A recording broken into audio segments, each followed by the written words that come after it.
Welcome to the Sidecar Sync podcast, your home for all things innovation, artificial intelligence, and associations.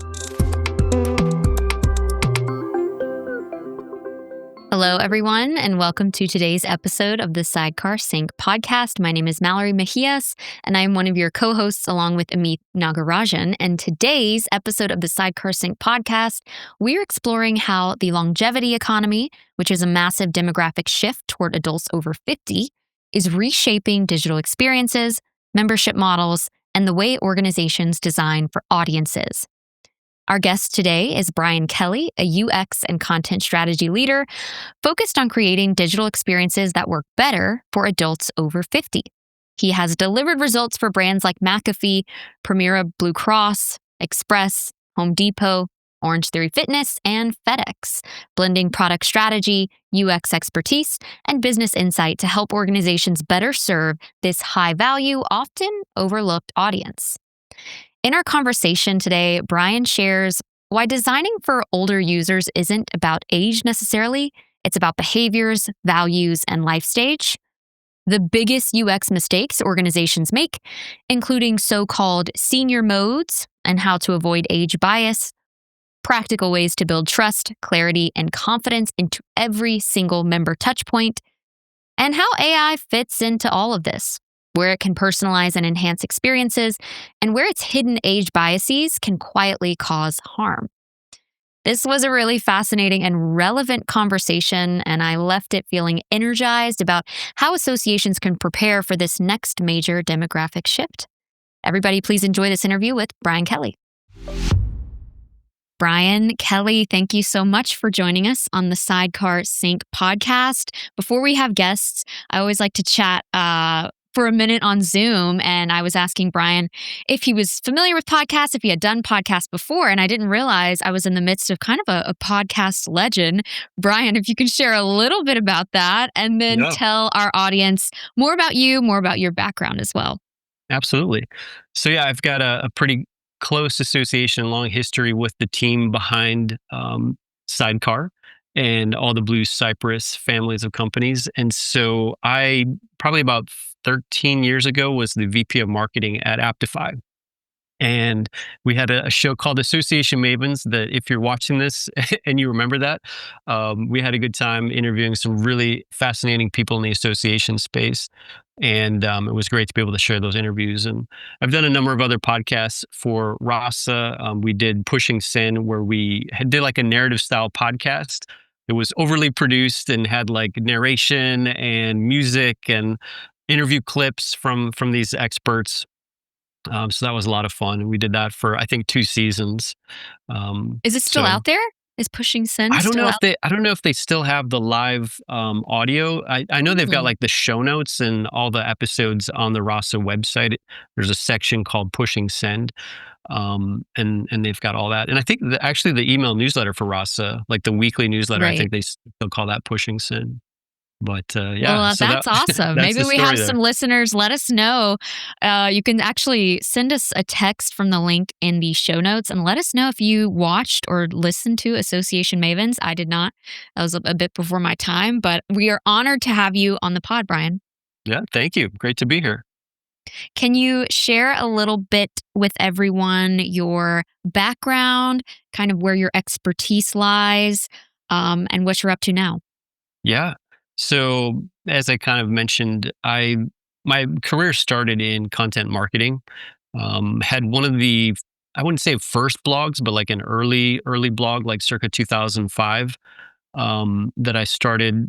That was based around a company that I had owned with a couple of partners, and we used that to attract, our ideal customer, and then ultimately connected what we were selling to that audience, and it was a very successful business. That was when content marketing was easy. But kind of over the year, and I've always been involved in tech in some way, shape, or form. Early on in my career, mostly on the marketing side, and there's kind of this gray space depending on the organization and really the size and maturity of an organization, where there's marketing and user experience, A lot of times marketing is making UX decisions about websites or other digital experiences, maybe not necessarily applications or apps and web apps, but that was where I kind of had some exposure. And then the last several years, I've been working as a consultant with larger brands on their user experience strategy. And you may or may not know what that is. It's a term that gets thrown around quite a bit, UX. Um, Hmm. so I can define that real quick. But really, like what UX strategy is it's defining the vision for how a user or a website visitor should experience a digital product or service. And then it's kind of making sure that that user experience supports what they need as the customer and ultimately like what the business goals or the business objectives are. So it's a balancing act to try and figure out like what's the thing that's most helpful to them but also helps us achieve our goals. um, so there's a lot of things involved with that. Things like creating user journey maps and figuring out all the touch points through like a sequence of steps, or we call it like a user flow, um, and making improvements to those experiences and suggestions on how to make them better, less frictionless, etc. So there's a lot of research that goes into that and data that guides those decisions.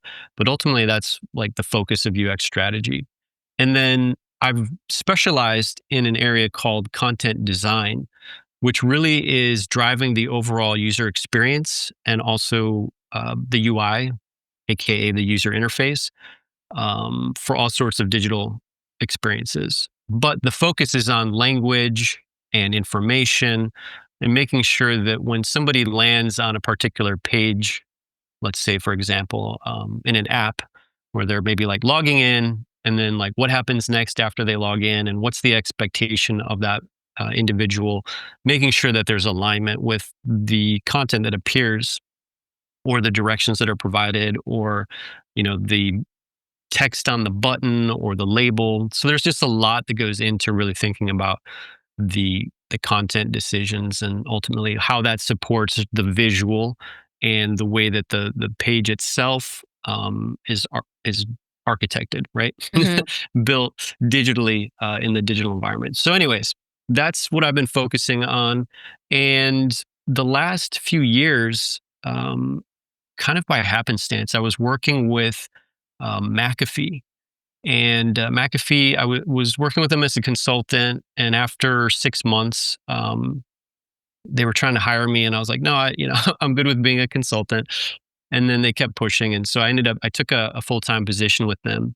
And the deeper I got working on that project, I saw that there were a lot of older, quote unquote, older users that were using McAfee, and McAfee's strategy was really trying to go after a younger demographic.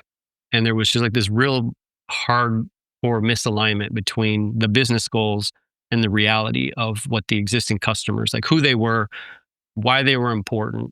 And so that kind of was one of the first experiences that I had that opened my eye to like, I think we're getting something wrong here. And I was able to begin to go down this road of understanding what exactly older users needs are when it comes to a digital experience. And from that point on, I started looking at I would actually do research studies with users experiencing like how I got to sign into this thing and Mm. being like, oh my gosh, like this is something that as a quote unquote younger user, like it just makes sense. Like you do this and you click that and you enter this information. But then to watch somebody from a different generation go through those steps and like they're thinking something totally different. Their mental models are different. Um, so that kind of sparked the curiosity and led me to research that even further. And ultimately, what I discovered was some pretty shocking things, which we can get into.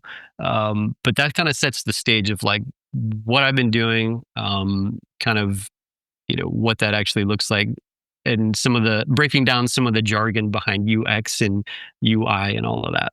So, Yeah, I appreciate that, Brian. I feel like UX and UI are both phrases that are thrown around a lot. And I was thinking about this prepping for the podcast no one ever really sat me down and said, this is what UX means. Like, here are the Mhm. core principles, right? Because that's not what I studied in school. So it's very helpful, I think, when someone with that expertise shares exactly what it means. I love how you kind of ended on a cliffhanger there with shocking things about older users. We're going to get into that. But Yeah. before we do, I want to at least spend maybe a few more minutes on UX and ask you from an expert's perspective, are there any major or maybe one thing that you find organizations tend to get right with UX and then one thing that they tend to get wrong? I don't know if you can boil it down in that simple of a way, but that might help some of our audience grasp kind of what it entails. Yeah. Well, I think if you are a user of any piece of software or app, mobile device, we're all using these things. And regardless of our age or generation that we came from, like they're everywhere, they're ubiquitous. And I'm sure you've had frustrating experiences where you're like, I can't find what I'm supposed to do with this thing, or, why are they making this so difficult? Yep. And so that's the thing with user experience design is it's science, but it's art. And there's so many variables to account for that it's almost impossible to get it perfect. And so I think, you could probably think, there's certain categories of apps that always are a bit more challenging. Banking tends to be one that's really, cumbersome, or any type of financial related digital experience. A lot of times, there's some companies or brands that are doing really great things in that, but in general, like it's financials, financial apps are like pretty tough to use, especially when it comes to banking. But then, the things that I see being done right are the organizations that are really trying to understand who is using this, what's the most important thing to them, like how are they coming to this thinking that we're going to help them with X problem, and making sure that all the decisions that go into what that ultimate user experience ends up being is aligned around that. And so that's where you might have certain apps that you use where you're like, this just makes sense. This Hmm. just is so easy and effortless. And I can get in and I can get out, or, I can find the information I'm looking for. Those are the situations where they're doing enough of the right things to make it, and I'm sure even in those situations you might be like, yeah, but I wish they could also do Right. this and include that, because nothing is ever going to be perfect. And there's even with a cohort of users that are all aligned around certain values, or worldviews, or the psychographic elements that make them want to use the app. They're all also 100 different shades of variations from that, and so it's never going to be 100% perfect for Hmm. every user, because typically you've got thousands or hundreds of thousands or even millions of people using these tools, and it's impossible to try and get it perfect for every single one of them. Yep, that makes sense. Okay, so dialing into the longevity economy, you kind of like segued into this as a great podcast host would. We have an older generation, we have older users that are using technology, Yeah. digital applications, programs, software, whatever that may be. And so you mentioned that you started to research this, you found some shocking things, but I guess can you kind of paint the picture first on why this demographic shift matters so much at this moment in time? Yeah, it's fascinating because as I started researching on my own, like what am I getting wrong as a Hmm. UX strategist when it comes to understanding the quote unquote older user, which is kind of a loaded term we'll talk about in a minute. But older users, there's a lot of older users. And with each year that passes between now and 2030, there's going to be more and more. And so organizations that are focusing on we've got to do things for Gen Z. We've got to start getting ready for Gen Alpha that's coming behind them. For the last 10 or 15 years, it was all about millennials. And that is an important thing to consider. But when you look at the data, and so I mentioned 2030, by 2030, one third of Americans are going to be over the age of 50, including the oldest millennials. So when you step back and you think about that, like that has tremendous implications for anybody who's designing creating, architecting digital experiences, whether that be apps, websites, membership sites, whatever, anything that's digital and requires somebody to go to a device to access that service, that product, what have you. Like, you're talking about a very large number of users that are older.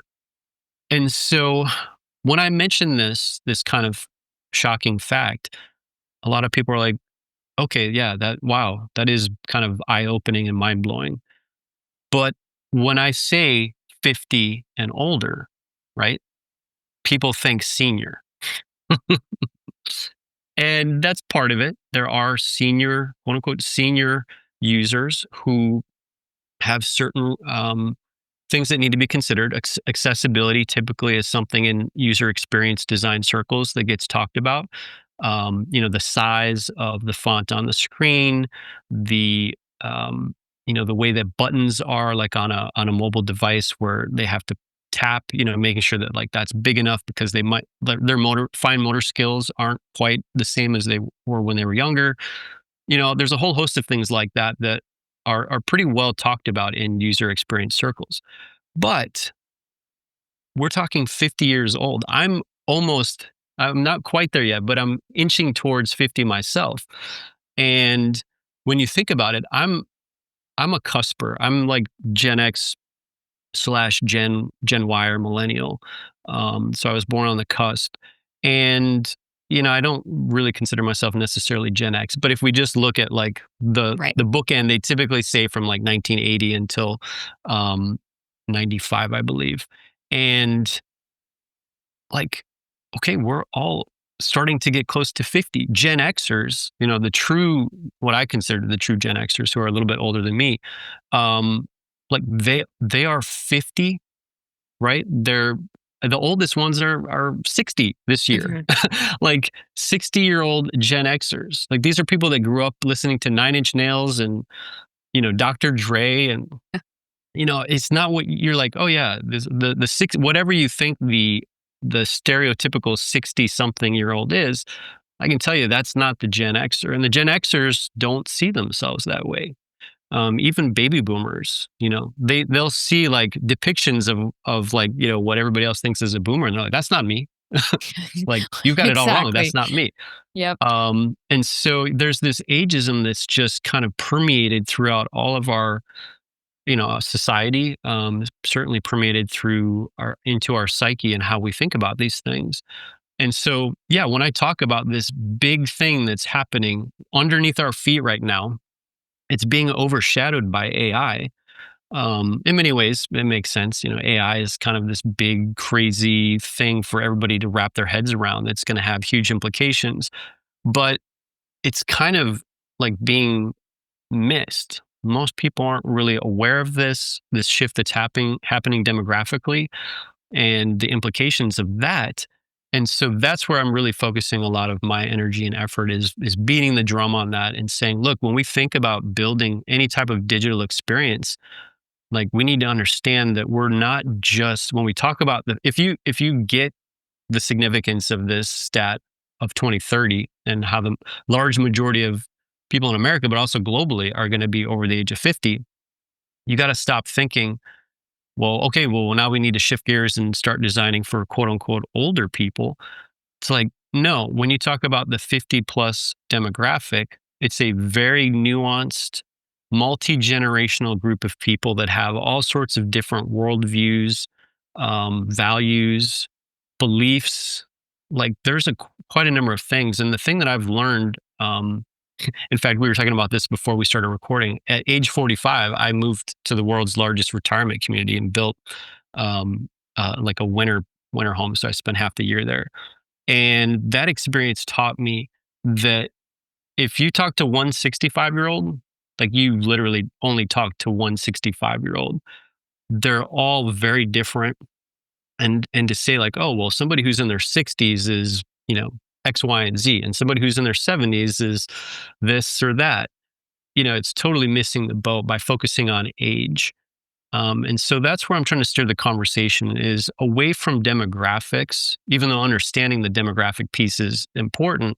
But when you're thinking about how to improve your experiences, and connecting this to associations, this is pretty significant.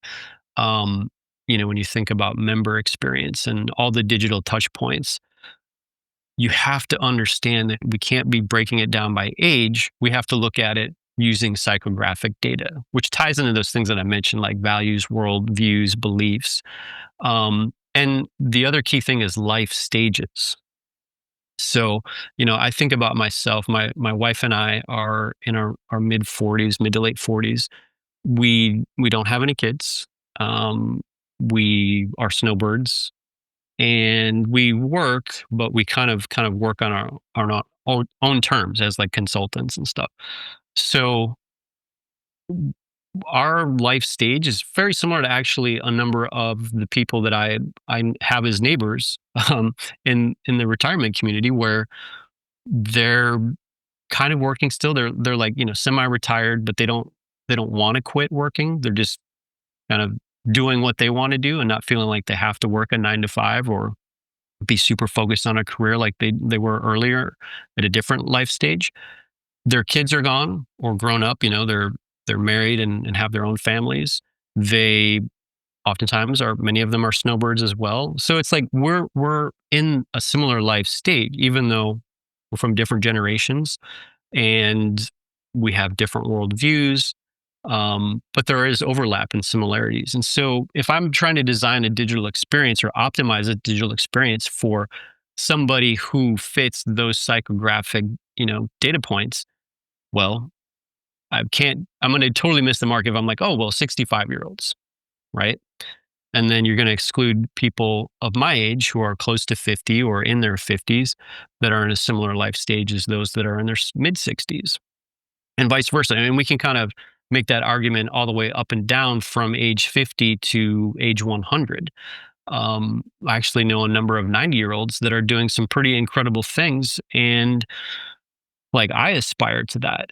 And so, yeah, it's just this really fascinating, multi-layered, textured conversation. And the keynote that I'll be delivering at Digital Now this fall in November is really going to be tying this whole kind of multifaceted thing together into why is this important? Why does it matter for associations? And like even connecting this into AI, which we can talk a bit about further in our discussion. But that's ultimately why I think that this mega trend is significant, because it's happening whether we're aware of it or not. Um, you know, AI is everywhere, right? But this demographic shift is bigger and more certain, and it's impacting everything from workforce strategy to consumer behavior. And when we talk about 132 million people roughly being over the age 50 in just less than 5 years, 4.5 years from when we're recording this, um, that group drives over $8 trillion in annual economic activity. And it's growing fast. Like it's going to continue to accelerate. Globally, when we look at the numbers, it's $22 trillion annually. So this is a massive market. And if you're not accounting for that in how you design and serve and lead your members, your customers, um, you know, AI is not going to save you from becoming irrelevant if you're not thinking about it. It can be a very powerful tool, and I also think that there's an opportunity here. But yeah, it's crazy that we're heading to this very, very significant shift. Um, like it's coming, and it's also at the same time it's here already. So yeah, anything that is kind of mind blowing to you as I've ran through all of that. All of it. All of it's mind blowing. The fact that you live in a retirement community at age 45. But no, Bryan, I really appreciate you sharing the nuance of what we mean when we say older users. Also, I want to just ask you, since this is an area that you actively research and talk about, what is the appropriate term? Like as I move through this podcast, is it older users? Is it users over 50? Like what would you say? Yeah, I think it's actually funny. I've had a number of these conversations and kind of what the preference is. I can tell you what most quote unquote older adults do not like is being called senior. Oh, I've definitely said that before on Yeah, the podcast. Okay, so not yeah. senior, No, senior and leaders. I've been guilty of that. The senior. It's like, yeah, that's everybody thinks you get your ARP card at whatever age they start sending those out, Right. and you're a senior citizen, right? Hmm.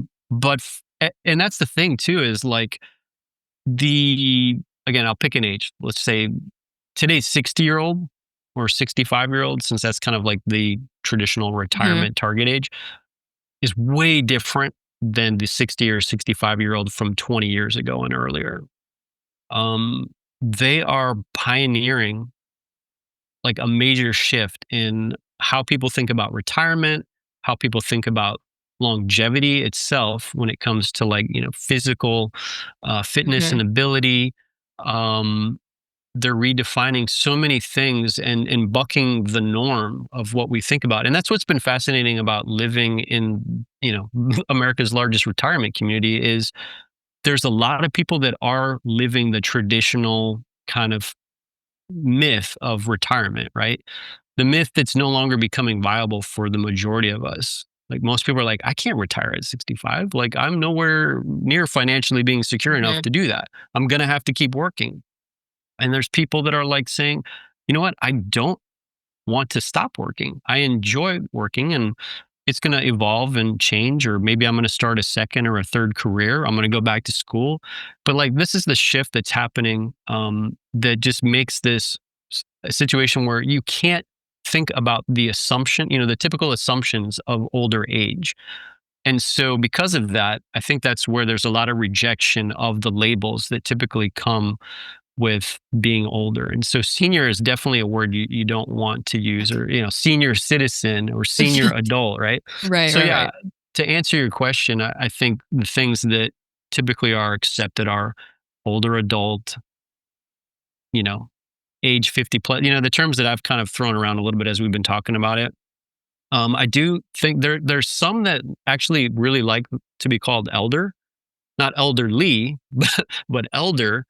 Such Um, nuance. Yeah, there's a guy named Chip Connolly who was one of the early co-founders. I don't think he was an original co-founder, but the co-founders of Airbnb brought him in Okay. as like a senior advisor. They were young guys that had all these interesting ideas, but they didn't have experience, and so they brought Chip Connolly in as another co-founder.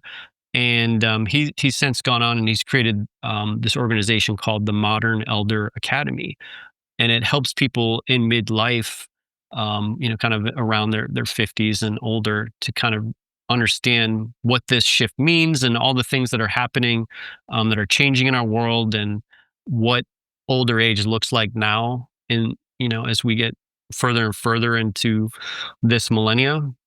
And so, yeah, he's kind of coined or labeled this thing elder, and so a lot of people are like, yeah, I like that. Mm. It's kind of, I'm mature, I'm experienced, I have wisdom that I can pass along to those that are following behind me. But then there's others that they associate it very closely with the word elderly, and they're like, I don't want to be, don't, please Right. don't call me elderly. Yeah. Okay. So there's some personal preference there, but thank you for sharing that. Hopefully that's, it's very useful for me and hopefully for some folks in our audience too, because when we were talking about the topic for this podcast, I definitely had a moment of, ooh, like that might be tough to discuss. And how do I approach that in a polite way and in a correct way? So Yeah. I think it's good to have these conversations. Bryan, and I'm assuming this is what you'll get into at Digital Now, so I won't make you share too much, but do you feel that associations are kind of sitting on this big trove of untapped value when it comes to users over 50? Yeah, absolutely. I think, I mean, I can't speak for every association out there, obviously, but um, I do think that there has been a, a major focus on AI and again, like I mentioned earlier, for a very good reason. Like it's not, I'm not saying that there's anything wrong with that.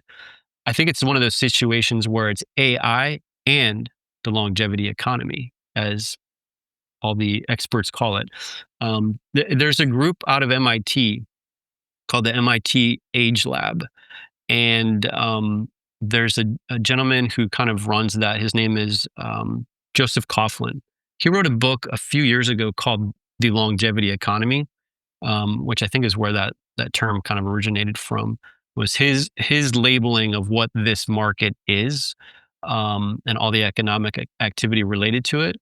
But they're researching, this topic in depth, and specifically to like its impact on society at large. And I'm taking a lot of what they're uncovering and filtering it through the lens of user experience design to kind of talk to my field and my industry.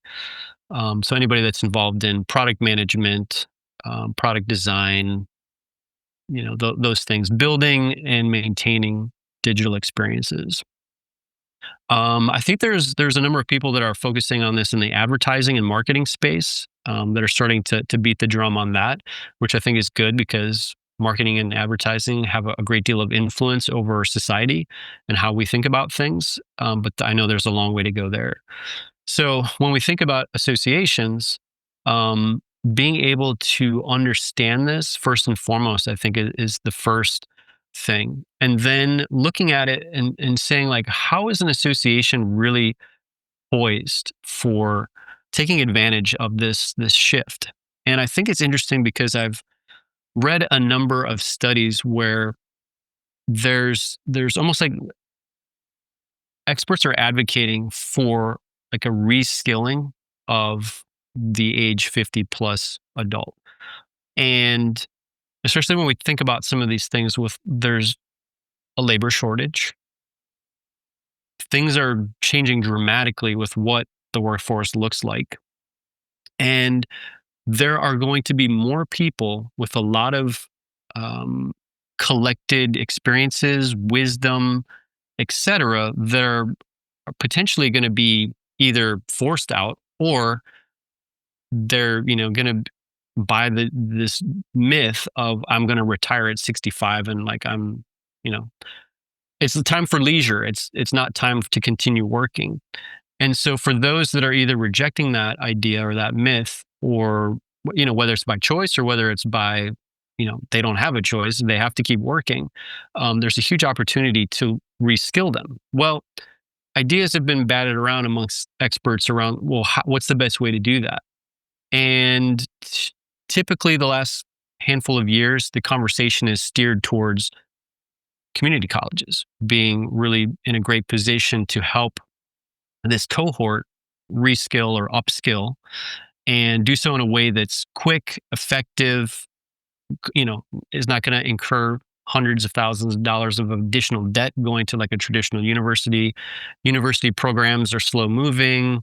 What you're learning today is maybe not relevant today because it was the Right. curriculum was developed 2 or 3 years ago.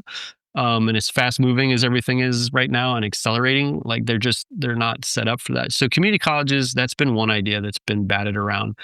Interestingly, I did find, there's an expert out of Europe, who's been really pushing and working with the educational systems, and like the traditional universities, to start to build programs that help and are targeted towards the older adult, the lifelong learner, or as they call it, the long life learner. Mm. But like I think Harvard's starting to pioneer some of these things, and I think Cambridge University is another one.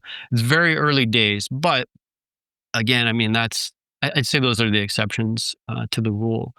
So when I look at it, and kind of my background, working with associations for a handful of years, that I think that this is I mean, no organization is probably better poised to help older adults reskill, and especially if we're talking about in specific trades or professions, um, whether it's we could use AI as kind of an example of one thing that you could be reskilled or upskilled on. But whatever is relevant to the particular industry, it's like, hey, there's an opportunity. Not every older adult right now is I think maybe thinking along those lines. But when we look at Gen X, the mindset of a Gen Xer who's in their 50s, or approaching their early 60s, they're like, I'm either not retiring or I can't retire.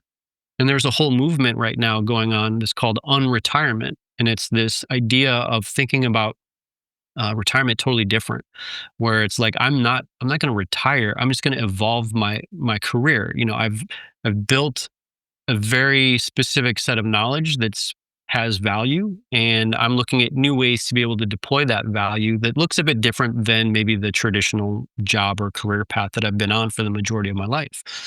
And so we're seeing more and more of that, and I think it'll be a very quickly accelerating trend over the next few years as more and more Gen Xers start to wrap their minds around what this means and what the next chapter of their life looks like. Because I do know that they're not thinking the Leisureville lifestyle, golf and social activities. They're not interested in that. They want to make meaningful contributions, and they want to do it on their terms, but they're definitely looking at ways to explore that. So this is a great opportunity for associations to say, look, we have the resources, the channels, the experiences, like when we talk about member experiences, to help this cohort make this shift, to make this change. And so, yeah, I mean, I'll get into it in the keynote, but there's a lot of things that you got to understand that are going to resonate with the older adult, things that are grounded in like clarity, respect, ease of use, and not making the mistake that a lot of us make. And I've been guilty of this in my work as a UX strategist, is like dumbing it down and being like, hey, let's make a senior mode for this experience. So I think, that's one of the pitfalls of, if you're an association leader this is resonating with, and you're seeing the opportunity and possibilities, like there's some pitfalls that you need to be careful to avoid when you start thinking about the overarching strategy and bringing in other key members of your team into the conversation. We are all loaded with so many assumptions about older age that when we think we're getting it right, we're absolutely totally missing the mark. So I have good news in my keynote. I'm going to give you some of the things that you need to be able to make sure that you're not stepping in it, and avoiding what would come across as ageist and offend those people that you're trying to actually help and reposition, your member experience around. So yeah, there's a lot of cool things that I think are possible here, and we're just kind of scratching the surface. At Sidecar, we know the power of bringing the brightest, most innovative minds out there together in person to learn and grow. And that's exactly what we do at our annual conference, digitalNow. digitalNow is a 2.5-day conference bringing Silicon Valley and executive-level content to the association space. We bring in expert speakers from places like Google, Amazon, and the U.S. Department of State to share insights on emerging technologies and how they're reshaping the future of associations. Whether you come solo or bring your team to collaborate and implement together, you'll leave with a clear vision for what's next. Join us November 2nd through 5th, 2025 at the Lowe's Hotel in Chicago.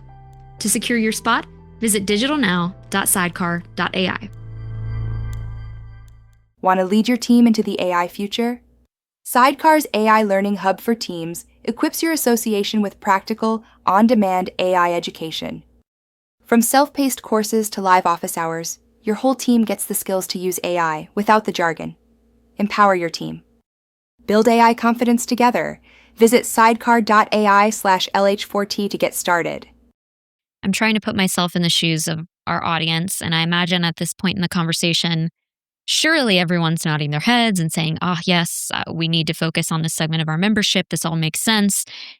On the flip side, it also sounds very daunting, and it seems like for resource-constrained organizations like nonprofits, like associations, being able to capture the nuance that we've discussed in digital experience sounds very challenging, especially as you mentioned, you said there's no 65-year-old that you've met in the retirement community that's the same. And so given that, you'll probably get into this in your keynote, but what are some like general directional advice that you could give to our listeners of, okay, if you're hearing me, if you're understanding that we need to focus on members over 50, here are some things you can do right now in preparation for that? Yeah. Yeah. I've got some very simple, practical tips. In fact, I just gave a talk in May to a group of user experience designers. And it was a very short talk. I think it was it was like a 30-minute talk. And I was like, look, like we have a whole workshop that we could go into of material, Yep. but I know you're here for some practical, quick takeaways. And so let me just kind of give you some of the quick things that are going to help if you want to start to wrap your head around this.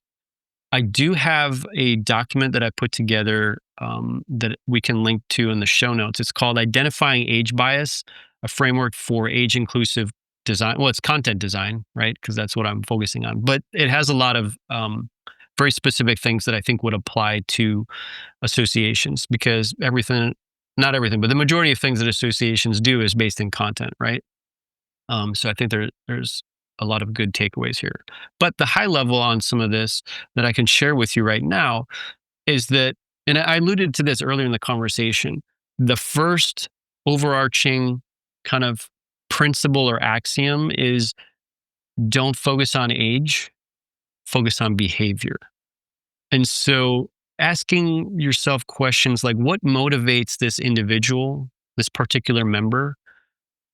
That's where you want to be building your kind of strategy or brainstorming ideas of like, what's really motivating this individual, and getting into the psychographic level questions around, what are the beliefs that they have? What are the values that they hold? What lens are they looking at the world through at a particular stage in their life? And trying to really parse out those things and understand, what does that look like for your membership? Bottom line, do not focus on how old they are. Okay. That's a huge mistake.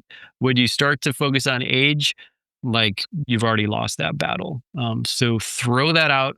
Any conversation that starts to gravitate towards age, nip it in the bud and regroup and start to focus on psychographics, or continue to focus on psychographics. So that's the first one. The second one is, the other thing when it comes to older users that I've learned is you have to build trust and confidence. So when you think about those digital touch points, whether it be the website, maybe even email, something as relatively simple as email, or other types of digital communication, like, how are you building trust and confidence? Older users care about usability, clarity, security is another huge one. Like I said, I did a bunch of work for McAfee, where, security, digital security, online security. I mean, oh my gosh, this is hugely important. Where when you talk to a Gen Z individual, they're like, what? Why am I concerned about online security? Like, isn't all my information's out there? That's the cost of being on the internet. Like they see no value in protecting their security online. Like, it's crazy. For somebody who's older, that's like, no. I want everything locked down, and I don't want anybody to have access to anything of mine on the web. So those are some of the key things that they're really dialed into when it comes to a digital experience. So if you're asking yourself those questions, like, how do we build trust? How do we build confidence through these touch points? That's another thing that really is kind of a quick win to zero in on and start to help you. The next thing is avoiding stereotypes. So I did talk about this a little bit, but again, no senior friendly like shortcuts. Oftentimes we're guilty of, let's make it easier for them because they have challenges with technology. Like, that's a really common assumption that many of us make about the quote unquote older user. And it's simply not true. There are older users that maybe, are a little bit challenged when it comes to technology in a certain way. But look, they have been using technology longer than we have. And, especially when we talk about baby boomers, like, I mean, man, they've been through so many major shifts in the last 60 some odd years.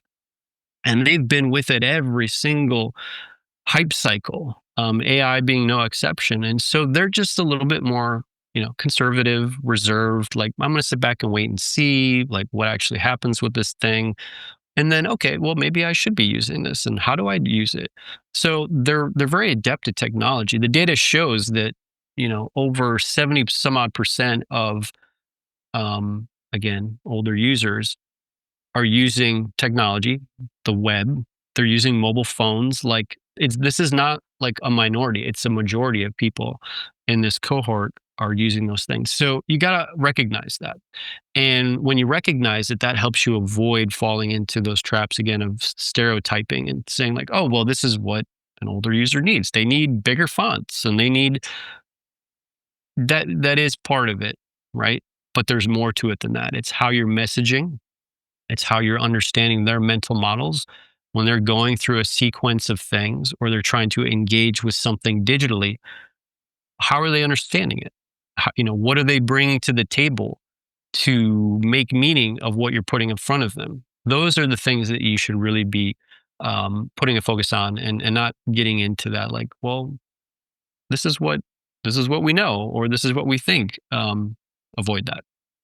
All right. And then the last one, kind of the fourth and final one, is you can do a quick audit of your current content. And that's where this download that I mentioned that you can grab is something that you can put to work pretty easily. It's a quick little reference. It's like a 2-pager PDF. And it's got, I believe, 4 steps that help you audit your content quickly, just to surface like, where are there any age assumptions? Where are they showing up in your content or your experiences, your messaging? Because I think that that's, again, kind of a quick, low-hanging opportunity to be like, survey the land of all your digital touch points and be like, are we missing the mark? Are we okay? There's a difference between being okay and optimizing it, but at least you get a sense of where you might need to start focusing to make some of these changes. So yeah, these 4, kind of guidelines or principles I ran through are the things that can get you started. There's a whole heck of a lot more that you need to understand, and I'd be happy to talk with anybody about it. But these are very helpful, low-hanging fruit opportunities to at least start to head the right direction and shift the conversation within your team and within your organization around how you're going to engage with this kind of shifting demographic. Now, the interesting thing is, I'm sure, there's probably a good percentage of the audience that's listening right now that's either my age, older, that's like, yeah, like, I totally get this. This makes sense to me. But when you think about the organization and you think about kind of the core initiatives, like, have these conversations been happening? My guess is probably not. And again, we always tend to think about like, well, the next coming generation, we've got to prepare for, and we've got to understand like what's important to them. I don't disagree that is an important conversation. But when you look at it through the lens of they're the minority now, I think historically, when we think about even like communications, like advertising, marketing, that has driven a lot of our stereotypes and assumptions about age for the past 75 years, thanks to the Mad Men going back to the 1950s, there's this idea that, it's like just ingrained in how we think and how we approach things. And so baby boomers fueled that. Baby boomers were the Gen Z of their time. When in the 1950s and 60s, this was a massive opportunity for businesses, organizations to build everything around this youth culture. And since then, it's created this cascading trend of each youth culture that's, risen up from generation to generation until now has had a dramatic shift. I mean, we think about millennials. Millennials, they're a massive group. But we look at the situation we're in now, where the birth rates are declining in our country and across the globe. There's less and less young people. And so this is, again, that major shift that I'm talking about that's happening right now is we got to stop focusing on youth culture and really obsessing around this younger generation or cohort. We need to shift our focus to how are we serving the older cohort, because there's more of them and an increasing number of them with each passing year. And so it's just this paradigm shift that is hard to wrap our heads around. But again, that's where I think the opportunity is. And so you can use these tools, these very simple tools, as a starting place to shift that conversation in your organization. Mm-hmm. And I totally hear you. I've been to, I would say, many at this point conferences that are dedicated for association leaders. And many of the most attended sessions are very much like how to activate the Gen Z segment of your membership and so on and so forth, which is exciting and new. And I understand that that's important as well. But I think you bring up an excellent point that we're having less and less young people. So why don't we focus on the bigger segment of membership? I do want to talk just a second. I know we're kind of at the end of our conversation and we've talked about AI scattered throughout. I just wanted to ask you about the intersection of the longevity economy and artificial intelligence. As you've been speaking throughout this conversation, in my head, I'm thinking of hopefully a near future where we have personalized experiences within associations, within the brands that we love, where perhaps we have content and landing pages that are kind of being optimized for us as individuals, real time, based on that psychographic data that you mentioned earlier. That's like where my mind is going in terms of the intersection of artificial intelligence and the longevity economy. But I wanted to know at a high level if there's kind of any other areas within that intersection that you think are ones to watch. Yeah. I mean, I think in general, like AI and the longevity economy as two separate trends. Like, don't think of them that way. Think of them as converging trends. Mm. And I think the smart organizations are going to design for both. And I think that convergence is really where the magic is, because AI, like you said, that just a little use case that you presented of like going to a landing page and it being like tailored to you as the individual. Um, that sounds like a dream. And unfortunately, I don't think we're there yet. Yeah. And we probably Yeah. have a long, long way to go. I know there's a lot of really interesting things that people are doing to try and do that. But here's kind of a word of caution. When I talk about in one breath the amazing convergence of AI and this demographic shift, which we're talking about is the longevity economy, AI, and in many cases we know this when we talk about other biases or other specific groups that are usually marginalized in our society. Um, like if I were to say, hey, use AI to help you build out a strategy for pursuing this cohort, like I'd be sending you down the wrong path because you're going to get very bad information because the systems have been trained and they've basically been trained on age biased content and materials. And so it's always shocking to me to see when I've used Claude or ChatGPT or Gemini and some of the other tools, like the output that I'm getting, and I'm like, whoa, this is Really? yeah, it's so off the mark and so blatantly Wow. ageist. Yeah. Um, and I've used it. I've got some prompts that I've developed that I'm like, let's go back and like run this through the filter of like bias, and then it's like, oh yeah, like this phrase here is definitely an ageist phrase. It's like, so Bingo. when you dial it in, it gets Right. a little bit better. But I've actually kind of developed a GPT that I use for my own kind of quick research and brainstorming and things that's trained on a lot of the data that's come out of organizations like MIT. Stanford has the Stanford Center for Longevity. They're another group that's doing amazing research. ARP, obviously, which if you're part of ARP and you're listening to this conversation, hopefully I'm doing you a good service here with what I've been sharing, because ARP has some amazing research studies that they've put out there, and they talk heavily about this shift. But there's a lot of materials that I've trained my specific GPT on that I feel like, okay, like it's dialed in, but like just going to straight the raw tools themselves, you got to be careful of that. So that's one thing that I would say is there is an opportunity when we talk about these two trends converging, and what that means, but also if you're using it as a tool to help you think through how you can take advantage of this shift, you really got to be careful, and be very, very. I mean, I feel like if you're using this tool, you're already kind of thinking along like, okay, what is it making up? What's the bias or the slant based on, what it's been trained on. So we're already thinking about those, along those lines. But I always say that age is kind of the last final group people of a certain age, like they're the last final group that's really still, it's like acceptable to discriminate against.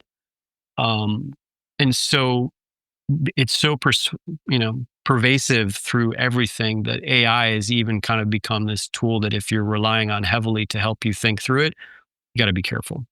So sorry, that was my little soapbox moment. I appreciate it. I'm kind of bummed out that it's at the very end of the episode. I feel like that is a really essential part. So maybe I'll probably tease it at the beginning and say, to find out what you shouldn't use AI for, make sure you listen.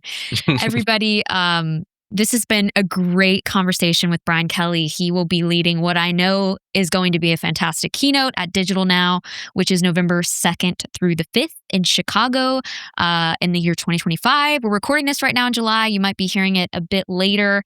Bryan, where can people keep up with you, find more about your work? I know we're going to link that, template in our show notes. Where else can they find you? Probably the best place right now is LinkedIn. So you can reach me at, it's linkedin.com/IN, I believe, and then /Bryan Kelly Now.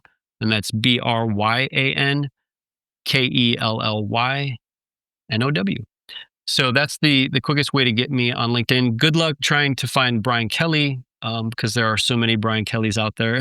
But you follow that link and that'll get you there. I am in the process of getting ready to launch a Substack newsletter that is going to provide like a weekly digest that provides insights into the longevity economy filtered through the lens of content design. And then every probably 6 to 8 weeks, I'll be publishing specific case studies where I'm breaking down certain digital experiences. So it might be like logging into like the chase.com, banking app and kind of walking through a breakdown or a teardown of that experience of what it's like to log in and call out like what are some of the opportunities, what are the things maybe they're getting right, the things that maybe they're missing the mark on. So I'll be publishing those case studies on like a bi-monthly basis roughly. So more to come on that. I'll probably have more to share at the keynote this fall in November. But if you follow me on LinkedIn, I'll definitely share more information about that as it is launched. Perfect. Well, Bryan, thank you for joining us on the Sidecar Sync podcast. And I've got to say props to you on doing such incredible work for a demographic, for a segment of our population that is so often overlooked. I think it's amazing. So keep up the good work. Will do. Well, thanks for having me. It was great talking with you, Mallory. Thanks for tuning in to the Sidecar Sync podcast. If you want to dive deeper into anything mentioned in this episode, please check out the links in our show notes. And if you're looking for more in-depth AI education for you, your entire team, or your members, head to sidecar.ai.